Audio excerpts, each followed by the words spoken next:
In its time, the Dragon Pit was a marvel of the world. Full-grown Targaryen dragons nested beneath its massive dome.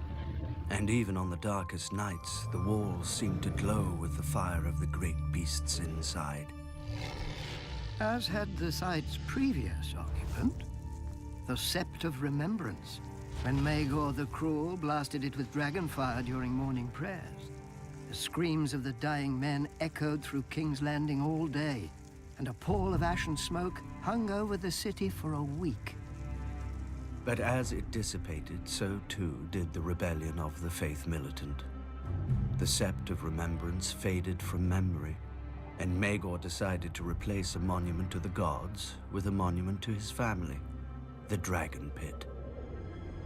Labor proved elusive, however, for after the Red Keep was finished, Maegor had hosted a 3-day feast for all the builders, stonemasons, and carpenters who had worked to build it. At its conclusion, he slaughtered them, so that only he would know the castle's secrets.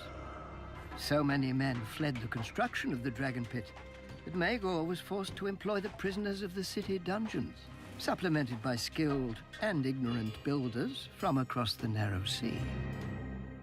For more than a century, the Targaryens housed their dragons in the Dragon Pit.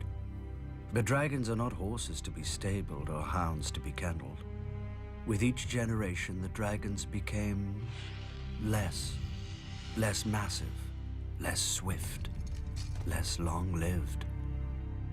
And less invulnerable.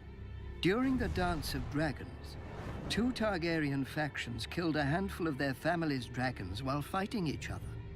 A frenzied mob even broke into the Dragon Pit and slaughtered the 5 dragons chained there, though the last managed to bring down the roof of the Great Dome on its assailants. The dragons never recovered their former strength or numbers. Perhaps their line had been too broken, or perhaps others intervened to break it further. But the last dragon grew no larger than a cat, and its death earned Aegon, 3rd of his name, the epithet Dragonbane. What is a dragon pit without dragons? The roof remained where it had fallen. The great bronze doors rusted and fell off their hinges.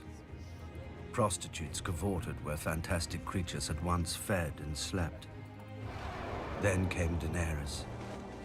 Now dragons once again darken the sky, but they will never darken the dragon pit again. Daenerys has learned the folly of chaining her dragons.